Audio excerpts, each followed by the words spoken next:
Le sous-continent de la mousson. Le sous-continent indien est borné de tous les côtés, par la grande chaîne montagneuse continentale qui l'enveloppe, depuis l'Hindoukouche jusqu'à la cordillère annamite en passant par l'Himalaya. Mais il est grand ouvert sur l'océan Indien et par lui sur l'Occident et le monde méditerranéen, facile à rejoindre en cabotant le long des côtes. Par ailleurs, à l'ouest, la montagne n'est pas encore un mur. Elle reste un passage au col largement ouvert vers l'Asie centrale.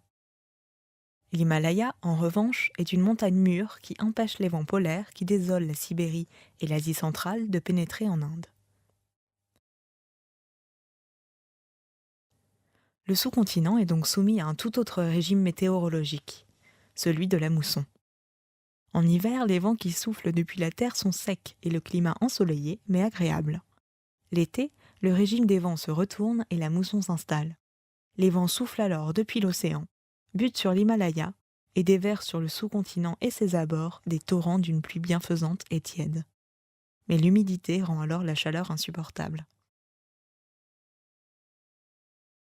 La géographie du sous-continent est simple.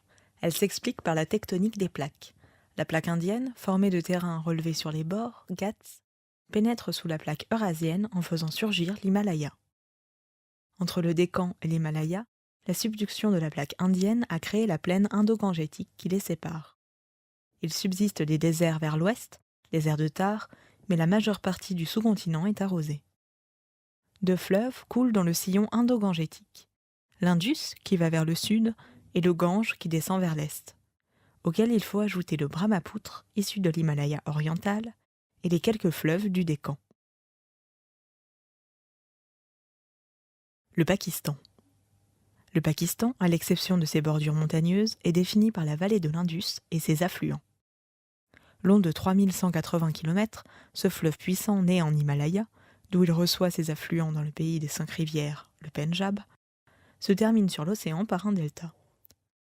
L'Indus fait du Pakistan une espèce d'Égypte du Moyen-Orient, d'autant que le pays, proche de l'Iran, est encore largement désertique. L'Indus coule dans le même sens que le Rhône, bordé de chaque côté par une zone irriguée de cultures vivrières et de coton. Zone qui rassemble la plupart des 180 millions de Pakistanais habitant sur ses rives. Rouler en voiture sur les routes digues de l'Indus et du Pendjab, encombré d'une foule dense de piétons, de chameaux attelés à des charrettes, de vélos-taxis et de camions surchargés, est une expérience stressante. Karachi, poumon économique du pays et port principal, est une agglomération de 9 millions d'habitants. L'Inde. L'Inde a été rejetée vers l'est par la création du Pakistan. La structure du pays est simple. Au nord, les gigantesques cimes de l'Himalaya. À leurs pieds, la vallée sacrée du fleuve Gange. Le reste étant constitué de l'immense triangle faiblement montagneux de la péninsule du Décan. La capitale économique de l'Inde est Bombay, le plus grand port également, près de 12 millions d'habitants. Porte de l'Occident avec ses industries et ses milliers d'entreprises modernes. L'Union indienne couvre plus de 3 millions de kilomètres carrés et a bien nettement plus d'1 milliard d'habitants, une population dense. Cette république fédérale de 25 États et 7 territoires est aussi une véritable démocratie, fait exceptionnel dans le tiers-monde. Maîtrisant l'arme nucléaire, l'Inde a vocation de puissance mondiale. Envoyant des satellites dans l'espace, déposant davantage de brevets pharmaceutiques que la France ou la Grande-Bretagne, les usines se construisent partout, les écoles forment d'excellents ingénieurs et informaticiens. La ville de Bangalore, dans le Décan, est devenue l'une des capitales mondiales de la haute technologie grâce aux délocalisations de nombreuses multinationales. Elle pèse aujourd'hui 6 fois la Silicon Valley. Le Bangladesh. Le Bangladesh est l'autre morceau des Indes musulmanes, formé des deltas confluents du Gange et du Brahmapoutre. C'est une espèce de Hollande tropicale, contrée au ras des eaux, des fleuves et des vagues de la mer du Bengale. Un parallèle entre Bangladesh et Pays-Bas est éclairant. Deux fleuves puissants, Rhin et Meuse, Gange et Brahmapoutre, un océan tempétueux, la mer du Nord et ses tempêtes d'hiver, la mer du Bengale et ses typhons d'été, des eaux qui affleurent les terres parfois au-dessous du niveau de la mer, le Bangladesh est 3 fois plus étendu et 9 fois plus peuplé que les Pays-Bas. Plus de 156 millions d'habitants. Avec plus de 500 habitants au kilomètre carré, les Pays-Bas sont la région la plus dense d'Europe.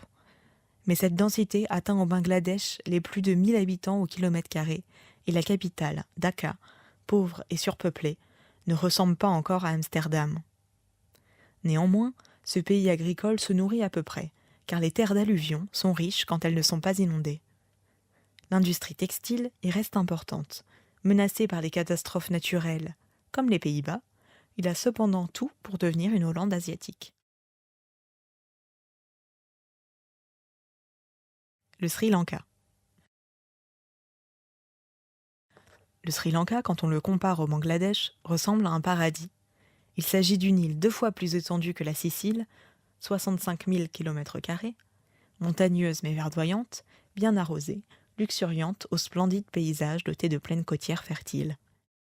Les plus de 20 millions d'habitants sont majoritairement bouddhistes. Chassée du continent, cette religion y a trouvé refuge et y a prospéré. De magnifiques temples parsèment les montagnes. Hélas, ce paradis s'est transformé en enfer depuis que les hindous et les bouddhistes s'y massacrent depuis une génération. La Birmanie. La Birmanie, pays montagneux qui occupe l'est du sous-continent, est entièrement bouddhiste. Plus grand que la France, 675 000 km² étiré du nord au sud, doté de fleuves puissants et navigables, l'Irrawaddy et la Salween. La Birmanie est un pays riche, producteur de riz, et ce qui est plus rentable, gros producteur d'opium. Son sous-sol est bourré de trésors, pétrole, jade, rubis, plomb, zinc, argent, tungstène. Le bois tropical est mis en coupe réglée. Peuplé de plus de 53 millions d'habitants, le pays est doté d'une vaste façade maritime sur le golfe du Bengale. Et Rangoon, sa capitale, est un port situé sur la rivière du même nom, à 34 km de la mer. La ville est dominée par l'immense pagode dorée de Shwedagon, haute de 107 mètres, incrustée de pierres précieuses. Le tourisme est attiré par ce pays montagneux et magnifique, qui habite un peuple homogène, les Birmans.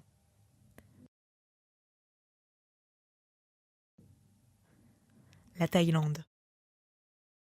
La Thaïlande, anciennement appelée Siam, est très différente de la Birmanie. Tout aussi bouddhiste, elle ne fut jamais occupée. Elle se présente comme une grande cuvette tropicale, drainée par un fleuve puissant, le Menam. Le Menam, 1200 km de long, est formé par la confluence de 4 rivières qui convergent vers lui depuis les montagnes du nord. Il se divise ensuite en plusieurs bras, dont l'un arrose Ayutthaya, ancienne capitale du Siam, où subsistent de nombreux monuments de style khmer. Le fleuve atteint l'océan après avoir traversé l'actuelle capitale, Bangkok.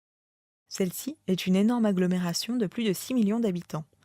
Les canaux y ont été comblés et transformés en boulevards embouteillés par une circulation automobile intense. Mais on trouve toujours, perdus au milieu des gratte-ciels, plusieurs centaines de temples bouddhistes. C'est le centre du tourisme de masse de l'Extrême-Orient. La riche plaine alluviale du Siam fait de lui un grand exportateur de riz. Les entreprises industrielles délocalisées ou indigènes y sont nombreuses. Le Cambodge. Le Cambodge, situé à l'est du Siam, a longtemps été revendiqué, en partie par ce dernier. Le pays reste indien, comme le rappellent les magnifiques et mondialement connus temples d'Angkor. Il est bouddhiste depuis des siècles. Occupant une vaste plaine alluvionnaire drainée par le bas Mékong et régulée par le lac Tonlé Sap. C'est un gros producteur de riz qui pourrait être prospère. Aujourd'hui, celui-ci réapprend à vivre sous contrôle international. Plus de 15 millions de Cambodgiens se remettent peu à peu à espérer et à travailler sur les 180 000 km² du royaume. Mais le pouvoir y reste autoritaire, malgré le rétablissement de la monarchie constitutionnelle. Le Laos.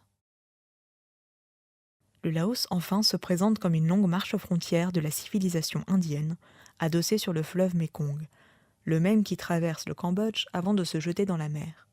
Il fut rattaché à l'Indochine par la colonisation française. C'est un pays pauvre, montagneux et bouddhiste. Vientiane est sa capitale sur le fleuve. La ville historique de Luang Prabang est embellie de nombreuses pagodes et d'un palais royal. Il abrite plus de 6 millions d'habitants sur ses 236 000 km², allongée du nord au sud.